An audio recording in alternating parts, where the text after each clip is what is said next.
There's YouTube. All right. Good morning, everyone. Hope you are doing well this morning.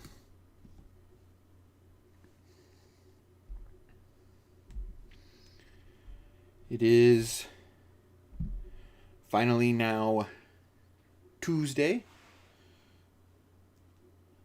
We've survived our charge conference. I had a meeting with the District Committee on Ministry yesterday. And so now we can get to the week proper. Just a reminder, next week, Monday and Tuesdays, Pastor's Percolator will be pre-recorded. I am attending the Orders of Fellowship event both of those days, where we will be, the speaker there will be addressing several of the divisions that are forming in the United Methodist Church and what we can do as pastors and church leaders to try and heal some of those divisions, or at least continue to do ministry together across those divisions. So I will be doing that next week. So that is next Monday and Tuesday. So these Pastor Percolators will be pre-recorded, and I will not be as able to communicate as normal. So if you call me and I don't respond for quite a while, it's not that I'm ignoring you. I am just otherwise occupied. So that is coming up next Monday and Tuesday. Let's see what we've got coming up today and the rest of the week. And for some reason, my phone just yelled at me. Odd. Okay.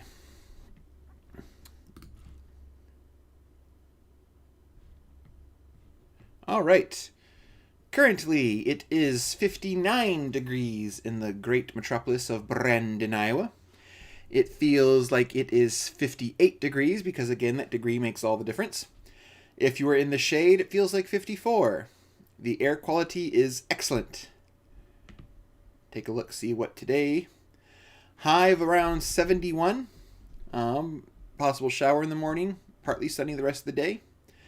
Getting increasingly cloudy and down to 44 in the evening. See what we got going on the rest of the time. Tomorrow, a high of 78. And then into mid-50s and some low 60s. So looks like summer is going to try and give one final pathetic little hurrah there tomorrow. And then fall is going to come in and finally take over. So that is what we have going on throughout the rest of the week. And so now we'll get started with the devotional. Just a reminder, we are revisiting Adam Hamilton's Living Unafraid throughout the month of October. We are discussing the issue of fear, what it does to us, and what we can do in the face of fear to remain good stewards, good servants, and good Christians. This is day 6, From Prisoner to Prime Minister. When Joseph reached his brothers, they stripped off Joseph's long robe, took him, and threw him into the cistern, an empty cistern with no water in it. When they sat down to eat, they looked up and saw a caravan of Ishmaelites coming into Gilead. Judah said to his brothers, "What do we gain if we kill our brother and hide his blood? Come on, let's sell him to the Ishmaelites." This is from Genesis chapter 37, verses 23 through 27. And then moving forward to Genesis chapter 50, verses 15 and then 19 through 21. Years later, Joseph's brothers said, "What if Joseph bears a grudge against us and wants to pay us back seriously for all the terrible things we did to him?" But Joseph said to them, "Don't be afraid. Am I God? You planned something bad for me, but God produced something good from it, in order to save the lives of many people, just as he's doing today. Now, don't be afraid. I will take care of you and your children." Joseph was the 11th son of Israel, or Jacob. But unlike most younger sons at the time, Joseph was Israel's favorite. This became apparent one day when Jacob brought home a long, beautiful robe he had made just for Joseph. Resentment fermented in the hearts of Joseph's older brothers. fermented. Then Joseph began having dreams that one day his brothers would bow down before him. Here's a bit of advice. If you have dreams that your siblings will one day bow down before you, whatever you do, don't tell them. Unfortunately, Joseph did tell his siblings, and then one day when Joseph went out into the fields to meet up with his brothers while they were gazing the flocks, they decided to kill him. First, they dropped him down a dry cistern, intending to leave him to die. A short time later, they had a better idea. Let's sell him to a caravan of Ishmaelite slave traders. But that was just the beginning of Joseph's troubles.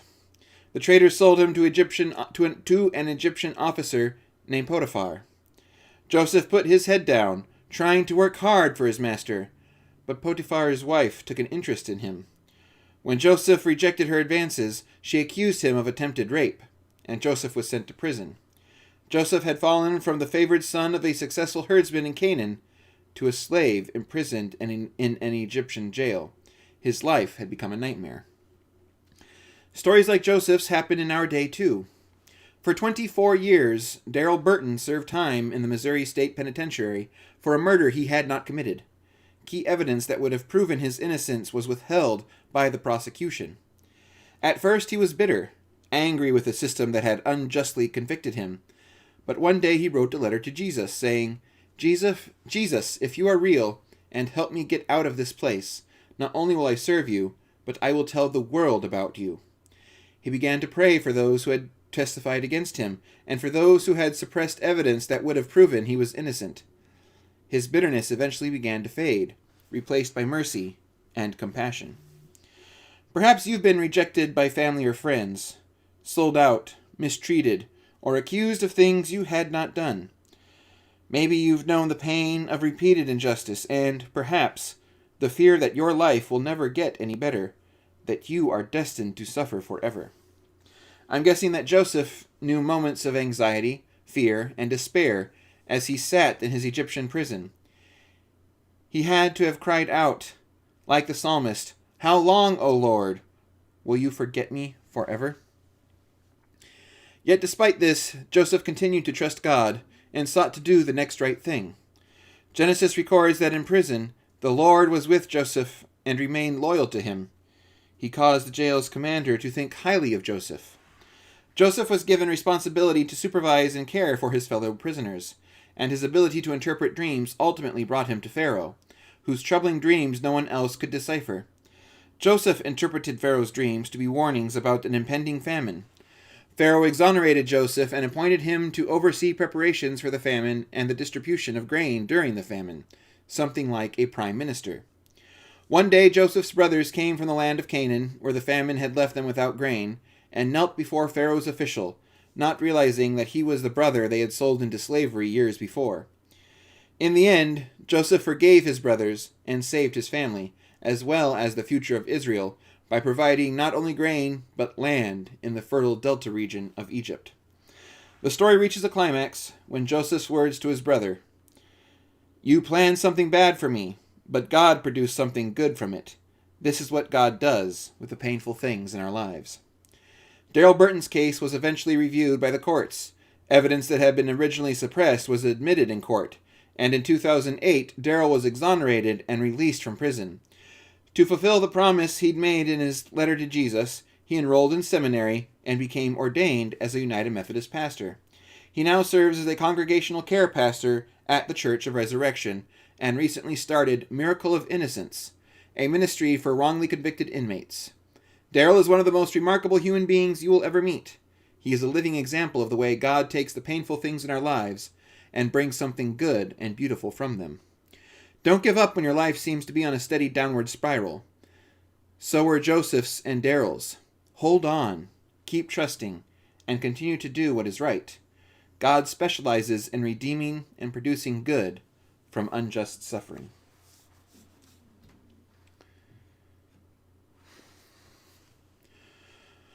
One of the things with the story of Joseph that kind of, I think, gets glossed over a little bit is the utter arrogance that Joseph displays in the beginning of the story. it isn't, he knows that he's the favored, but he goes to his brothers. He flaunts his coat of many colors. He tells his brothers, I have seen the future and you're all going to be bowing down before me. Oh, how great I am. Ha ha ha ha. And of course, the brothers take offense to that. And one of the things that Joseph's time as a slave and then a prisoner did to him was it humbled him. Arrogance is never compatible with service to the Lord. You can't be serving yourself as this arrogant person and also be serving the Lord. That's just two incompatible traits. But that doesn't mean... The problem with arrogance is that you are trying to take for yourself things that don't belong to you. The reason Joseph was favored was because of who his mother was. It was not anything that Joseph himself had done. His mother was the favorite wife of Jacob, and so the offspring from that union would be the favored offspring. It isn't like Joseph had stayed behind to care for his father while all the other siblings went out into the world. It isn't that Joseph had done anything remarkable for his father. It's simply that his mother was who his mother was. And yet Joseph believed that he was this great chosen one who could do all these great things because of course he was favored. Of course he was the best. And then disaster strikes. And Joseph has to severely humble himself. And then things start to get better. There will be times when we will have to humble ourselves. There will be times when we will have to leave our arrogance at the door in order to better use the gifts that we are given to serve in our missions and our ministries. But again, arrogance does not mix with trying to serve the Lord. They're two opposite goals. They're mutually exclusive of one another. What we do start to see is when Joseph is falsely convicted of the rape and thrown into prison, he has the opportunity there to start caring for others. Now, the scriptures say that God made the prison guard take notice of Joseph. But I also think that the reason the guard noticed Joseph was how he was helping the other prisoners. And that peace of mind that the other prisoners were getting from talking to Joseph, from Joseph interpreting their dreams, is what ultimately leads the guard to recommend Joseph's services to Pharaoh. It was an act of service that Joseph performed. It was the act of helping others that got him out of that unjust situation. We see with the story with Darrell that Reverend Hamilton mentions, a man who spent nearly a quarter of a century in prison for a crime he did not commit. But it's when he starts giving of himself, saying, I want to serve you, Lord. I want to be of service. Then things start working out. Now, I do imagine in the case of Darrell, if the prosecution withheld evidence that they had that proved his innocence, odds are someone's getting disbarred because that, despite what the law and order and the courtroom dramas would have you believe, withholding evidence is very not only unethical, but also in most places illegal. So I imagine then the prosecutor is probably facing serious consequences now for the wrongful harm they had inflicted onto Daryl, most likely being disbarred. Well, we see the same kind of thing happen to Joseph's brothers. They wind up facing a famine. And with that famine, they have to go to Egypt from Canaan to beg for help, because somehow or another Egypt is able to handle this famine. Now, granted, it was Pharaoh's dreams that Joseph interpreted, but who's to say that Joseph would not have encountered those kind of dreams if he were remaining in Canaan with his brothers, and would have helped his brothers prepare for this famine? The brothers rejected Joseph unjustly, treated him unjustly, and karma caught up with them. And because of that, they wound up facing the famine. So now we have this moment where Joseph can enact righteous fury. And how many of us in Joseph's shoes would have gladly told those brothers to get out and don't let the door hit him on the way out? And I think there's a part of each of us that would just love to revel in that kind of, that retribution, that divine, it seems almost divine karma, that now the people who had brought so much harm and agony to our life, their lives are in our hands. And so we have the capability now to just enact our vengeance. But Joseph does not. Joseph instead sees the hand of God at work in his life, and sees the hand of God at work in this moment here. And so Joseph takes this opportunity not to enact vengeance, but to enact forgiveness. He saves his family and gives them land, and in turn welcomes many of the Israelites throughout many generations into the land of Egypt. Now we know how that turns out for the Jewish people in Egypt, but that's many, many generations down the line. For now, the Israelites have been saved. The first family of Israel has been rescued by an act of forgiveness, by an act of compassion, by an act of humility. All three of those things had to come together for that moment to pass.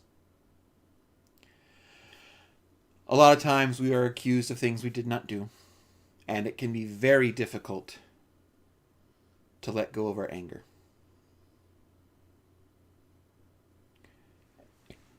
And in some ways we need to make sure that the injustice is recognized.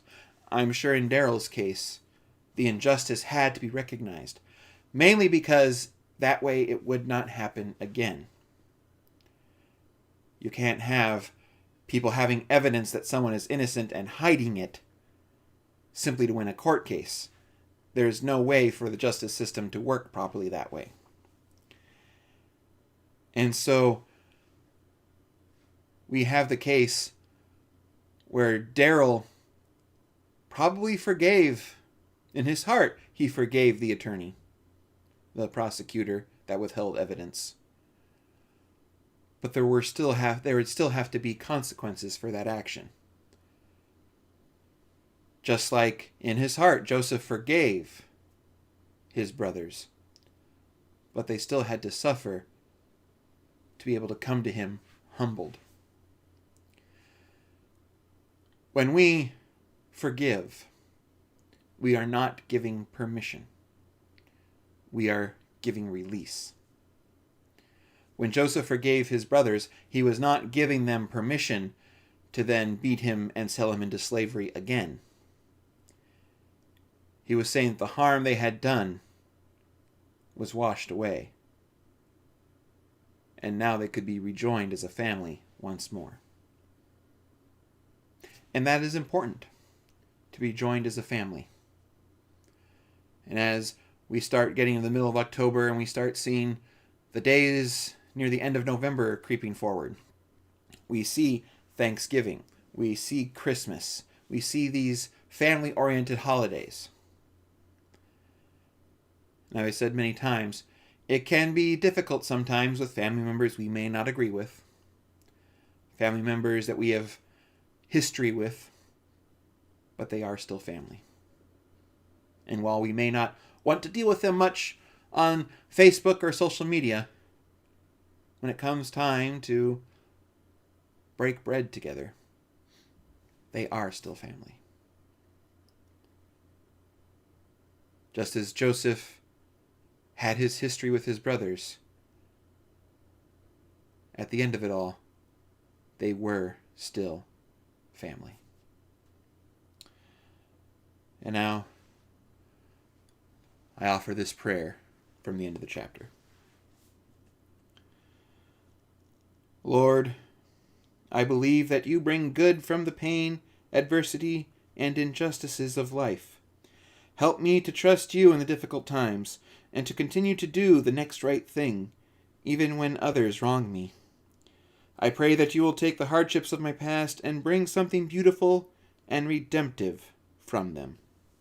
Amen. That's all I have for us really today. As you can see by my wonderful background here, just a reminder that we are going to be having a Bible study for Anna Hamilton's book, Incarnation. Is an Advent Bible study.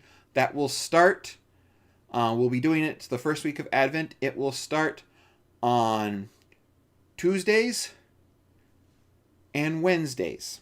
I know usually I don't do it on Wednesday nights, but the reason I am doing that is because if I do Tuesdays and Thursdays, the Thursday will be Christmas Eve. And that just won't work. So Tuesdays and Thursdays, I'm looking at 7 p.m. Now, there might be maybe 1 week that we have to kind of move a couple of those around. Maybe have the Tuesday move to Monday, the Wednesday move to Thursday, because ad board meetings start showing up. So we will want to... So be aware of that. But for the most part, for the majority of those studies, Tuesday, Wednesday, 7 p.m. If there is enough people, for instance, who are unable to attend a night session and wish to have one sometime during the afternoon maybe, let me know. I have no objection to doing that if there are enough people willing to do that. So I need to know before I will schedule one. So if that does not work, please, by all means, let me know. So that is Adam Hamilton's Incarnation. We'll be doing that study over Zoom, 7 p.m., starting with December 1st. That is Tuesday, December 1st at 7 p.m., and then Wednesday, December 2nd at 7 p.m. We will have those Bible studies meeting along those times. If you have any other questions, please feel free to let me know. The worship service. I will get, as soon as I'm done with this, I will get to work on editing the worship service. I'm hoping that will be all completed and compiled by late this afternoon, if not, first thing tomorrow. Other than that, I will see you all during the Pastor's Percolator tomorrow. Have a good day, everybody, and enjoy what seems to be the last few warmish days of the year before fall comes in and then winter.